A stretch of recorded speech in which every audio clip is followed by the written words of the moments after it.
Tapu ke tau tahai o toa ne apio i ho tau loto ngā. Tapu pia moe kere eiki o hahawea lahi. Tapu atu i feitona e no pere i la kepa. Tapu atu Lady Lupe pia la kepa. Moho weiki. Tapu ke eiki Palestini o e siasi Paifkau toke tā ahio. Tapu ke sekretari lahi o konferensi pa mo siasi. Paifkau toke tā e vita koloa ia havea. Tapu atu paindua ama mafua. Tufu toke lau ka ma whare kau mata pure. Tapu ke o tātai ki Palestine malolo tap ke ek minista o e kabineti minista ako o e fonua tap ke five kau pure o e vai fonua tau ma kau like tau kau fata ki ka toanga o e ahkoi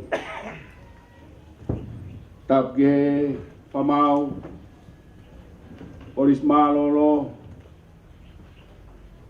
tap atu ke ngahi kau mea tau kau fata i ah koini watap ke se tuata kau mai sias oi farelot kakapatu ta be fo ke te motor mo mea mai i he aha koe. Whatulou, e mo pouri kua tō i he whanua. Paindua, tumoa ke uhu whangatu, tala kakato e whanua ta mo e lotu.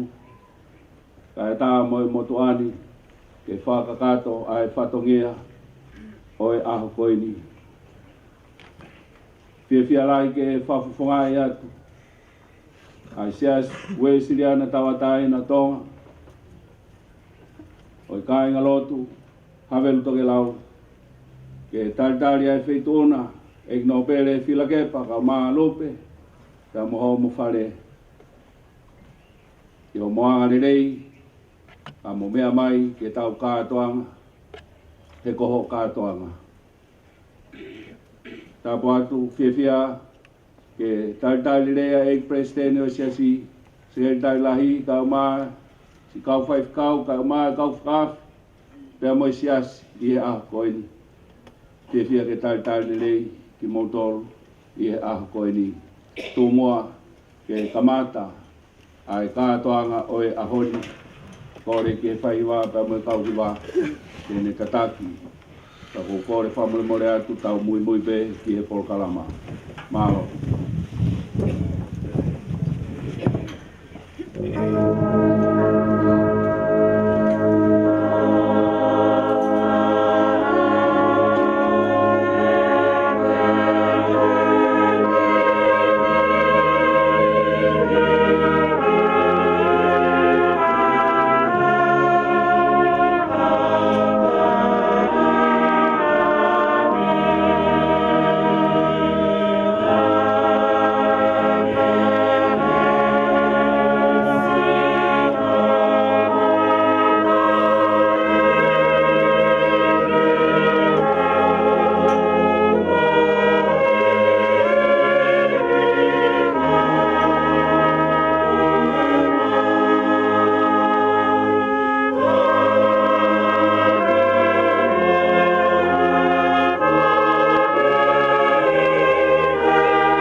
ke fia.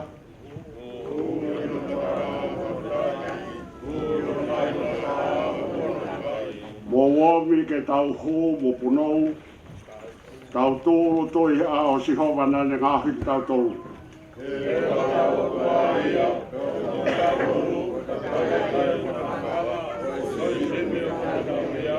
E o tua tae ngata pia mohu hea o ofa. Ai a whiona o mo koi ho whinangaro ki o kakai kua rogo nukuni. Tari moa ki mau tōri he mau whakate fua. Ke hufi mo whakatapui e whare lotu o amanaki ke whakatapui. Ka ke ao ngai a ki he ngāue, ngāhi whatokia o e siasua sia na tawa tai na tonga. E ke mawai pe e he kakai o e sia si hare rei. Mo ha whia i hono ngāue a ki i a si so kalaisi koho mau eiki mo whakamo ui. Amen.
tap mo loti la kepa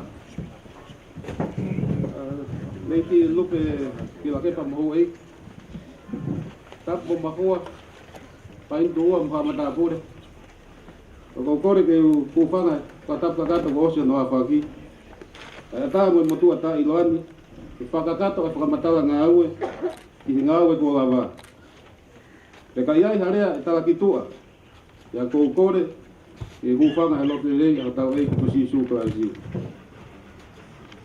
i he tau wa fe ta fa na fa ka ga wa a ta si ti o si asi i la ka fo a te pare e kua fu motua ia kua si i he tupu tawalahi a siasi o havelu to lau ko fare lotu motua foki ko fare lotu motua pe ia o siasi o havelu loto ne hiki mai he tau ta hiva ua e no pere fila kepa longa atu mai kone pe kia o tau tangata eiki o aho ko ia o whakarerei ke lotu ai ka inga havelu to lau na fai ai kore ke atari he COVID conference e whakahoko e whakaamu ke langa fo a tempare ni oko na ikai whiunga ai paanga ai tala siti whakawhetai i he tau tatau ne hiki ai misinare ai siasi o ne lava ke tānaki a paanga ai tahakilu ki he tala siti me he hulu whakataha mo ia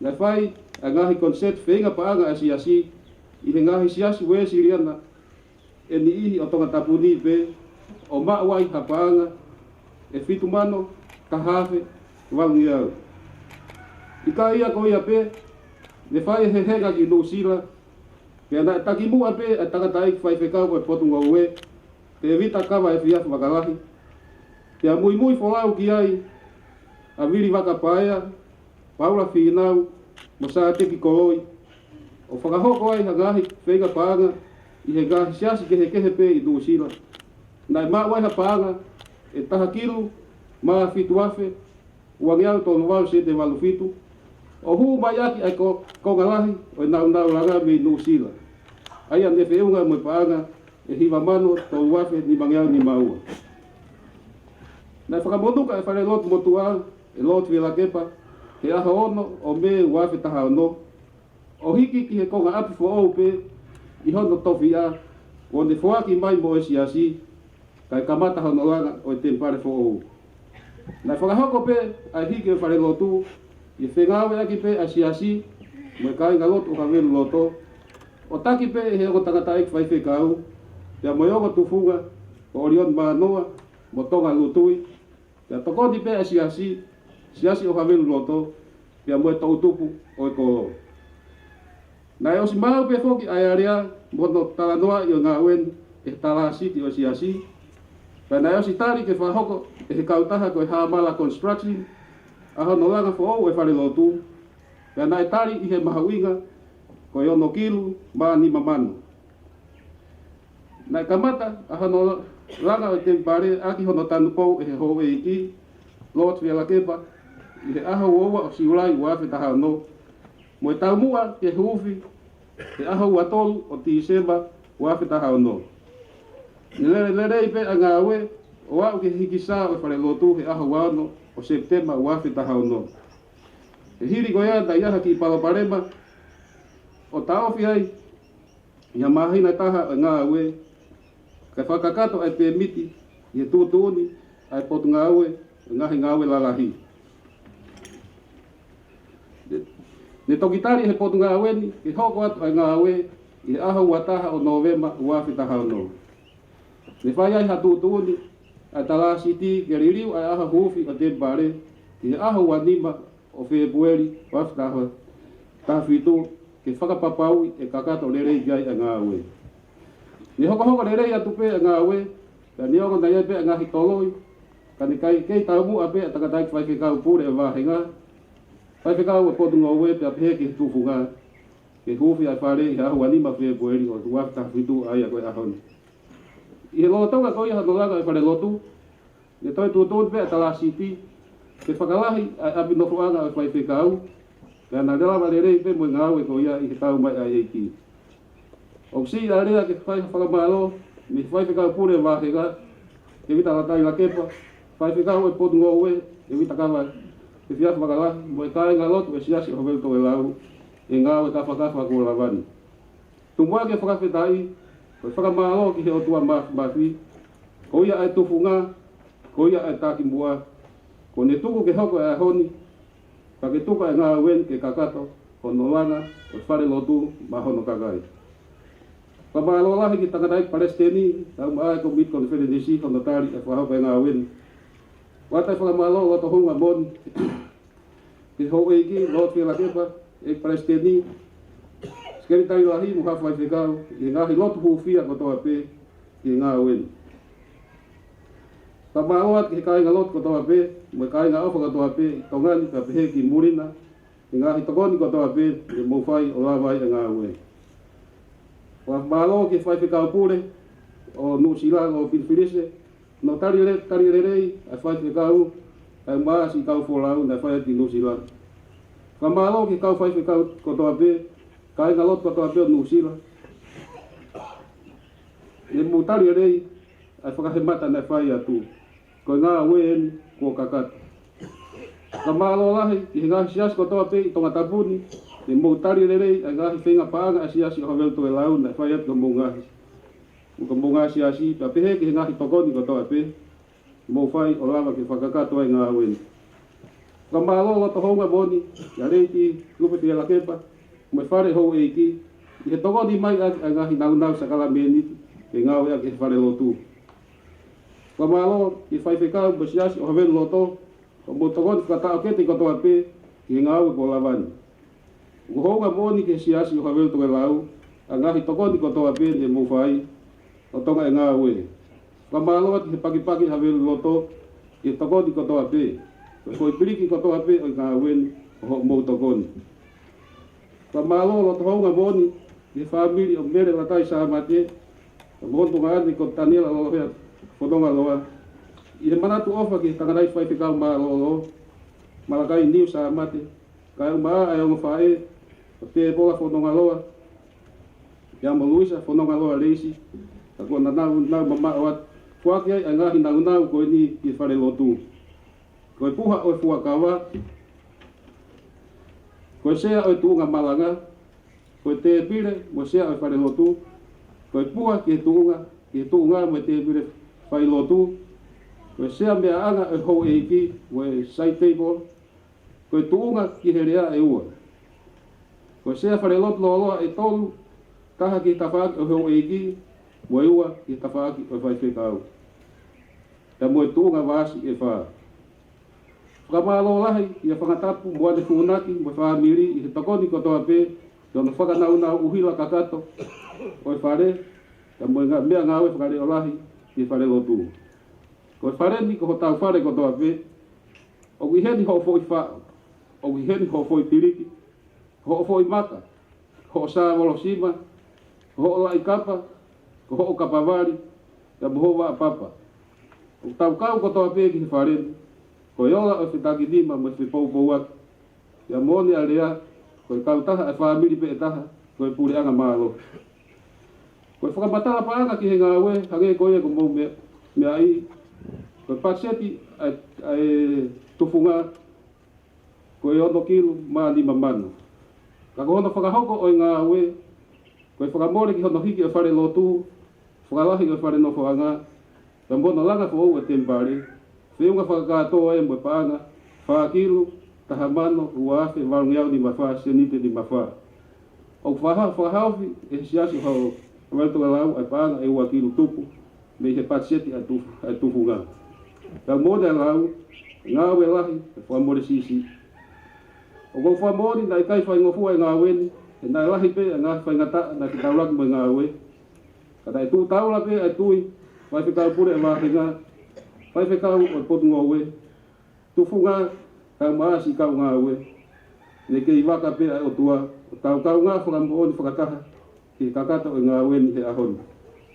Ske tari lahi, wai kau toke tāko, ke wita koa i hawea, ko whiawhia ke whakahoko ate ahoni, ko ngā weni ko lava, e ko kakata, rea ikai ke iai ha mo ua.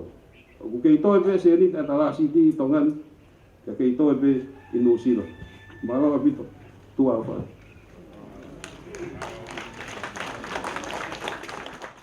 Wakai ki basket, ngau na tuku mai ke mau whai ko maa. Ko whakiat, an ki e whare lo tūru ki ate koa.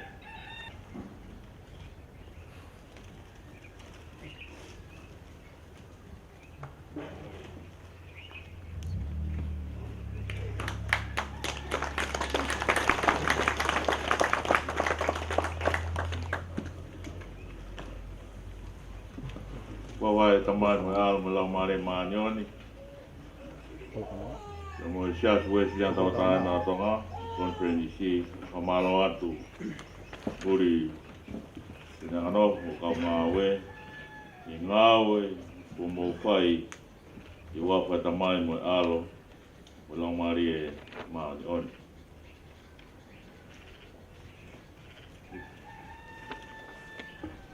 e no bere pela kepa e no bere o e tofia ka mo kakai ko whawhi ato e whitona. Ke whamanua mua ngāwe ko whai. E siasi. E tak mua pia i lope. Whare. Hage ano tatalange ai maka. Pamanatu, whailonga i ngā maho ngani. Yang ho kata atu. Matapahua ngā pa ke mea ato, taki atu.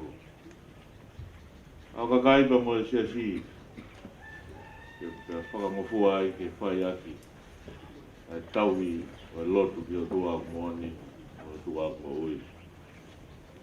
Te urewa e whawaka o tatawai.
Kada ko whakaataang e ta whakto matauia ki kau hiwa. Ta whakon ki nuku alofa. Kadang mai kau whakawhia ia mo tato kia. Malo. Modol kau he o wau e tau malanga mo whakon mo mai ki olungani.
e te nao mamata ki e o tua.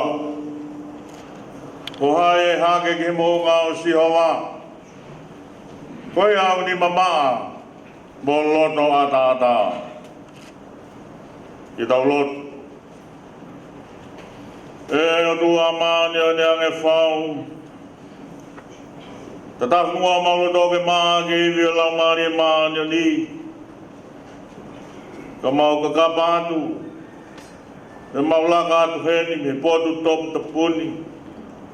E mau au sia e taka mua koe mata ia e o tua. Ilo mo whanonga ke o wholawhala mai. Sino tā e o luna, whiongo iai, moea whiona. Ko mau mounga, moha mau koeri. Ia sisu klaisi, ko mau eiki. Amen.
kai ngatu vai, baka osi hangahi kuonga, teo kei toa pe I hono fofonga. Ka sio pau, lata ia, kau ka sioa a hono fofonga. Teo tok lata iau.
Mafi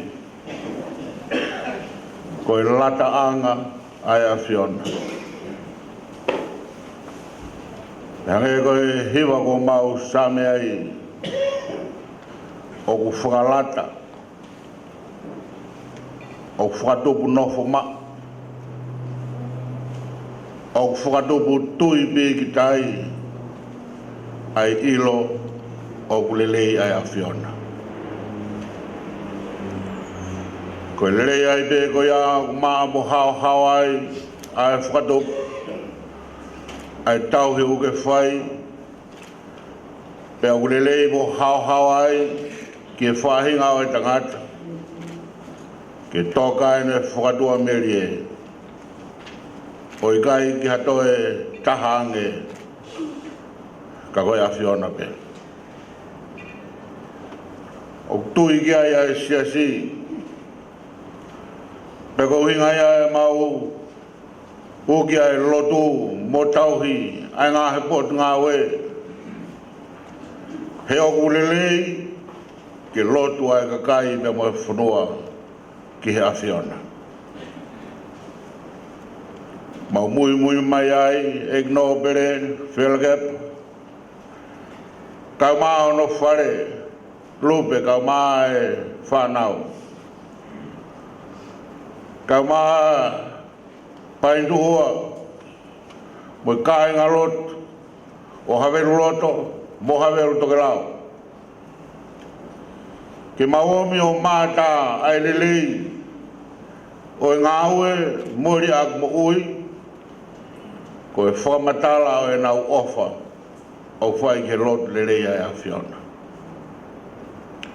Mea e nei paisteni o paisteni marolo kau whai whakau kau mai kau mamahi o e lotu i he tapa kehe o e whanua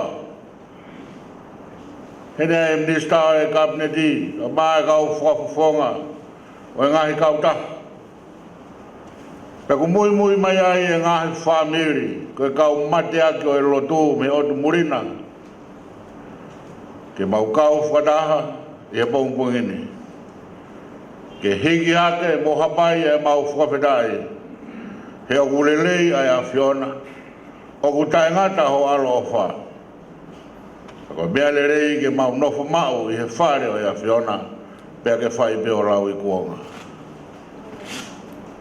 ko kamata mau whawhedai ake whamatala o e whatungiani ko kamata mau fia ke humai ki heni pea whai hene lotu ke a Fiona he hufi kua whai e gno pere ai ngā weni pa mo e whai lotoni pea whakawhoki ai e mau whamalo hange koia kua whamatala ke tufunga, ke kau ngā ue, ke kau ofa mo ki nā tolu katoa pe ko toko ni mai ke lawa ngā wene e mau whakawhetai atu ai e mau loto kamata whoa he ai mau tangi whananga mo e whausa ne hiki hake a ngahi matapā tupu a kai mamata ai kai ngani ke tui lang langi he kui kai hato e tui lang langi ia ko sihoba sa pao di pe ai gui ke mau lotu mo whakawhetai ki ai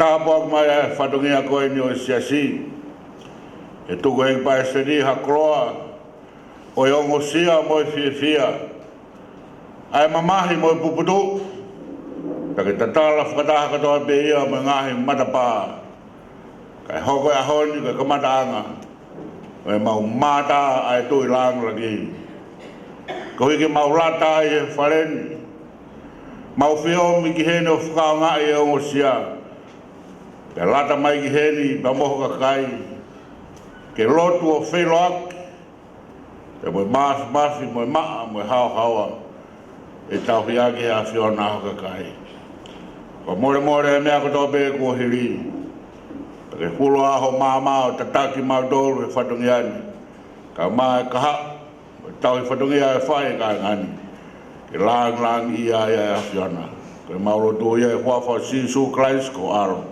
kako mau whamui. Amen.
sa me ua.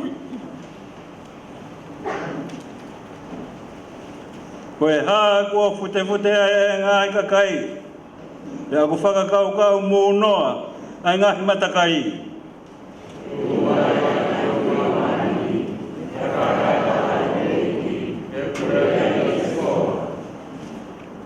Tau motu i ai ngahi hai ana ua. Ori aki mea te ki tau tolu ene ngahi kawha.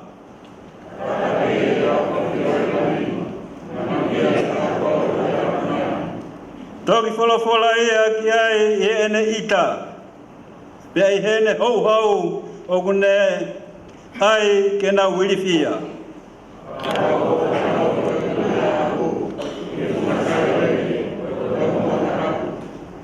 Kau au mua e whekau, ne whalafola si hova ga te au. Ko hoku whoha koe, koe a honi, ko whakatupu koe.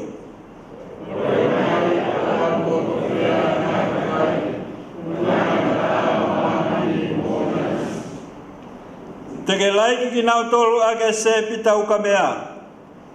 Teke hawe ki nau tolu hange haipu umea.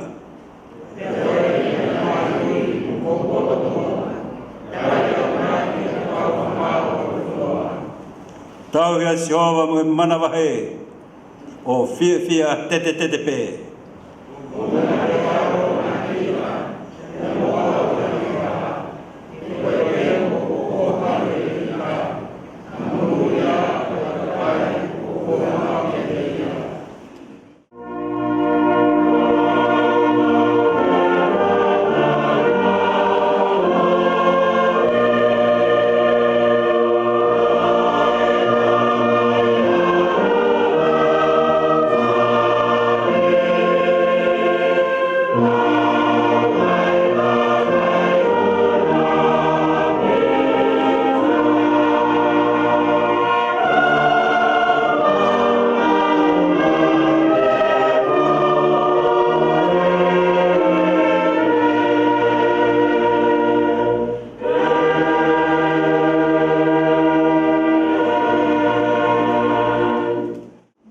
Sota wa wa fa le stawa ki e tavalu.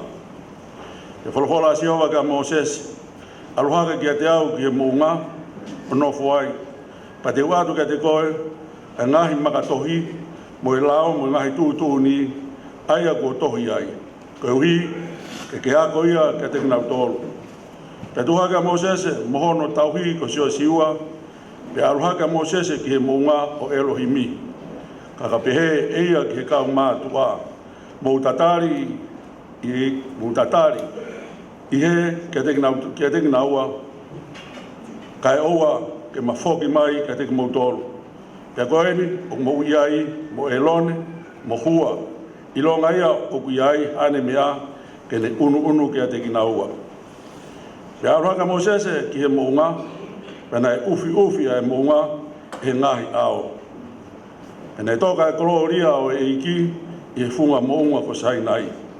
Pena e ufi ia e ao o aho ono. Pei hono fitu o e aho na ne ui ki a Mosese me he loto ao. Pea koe haa e koloria o siowa.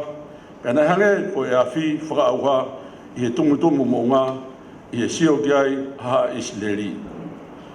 Pea hua Mosese i he loto ao o ne aluhake ki e mounga.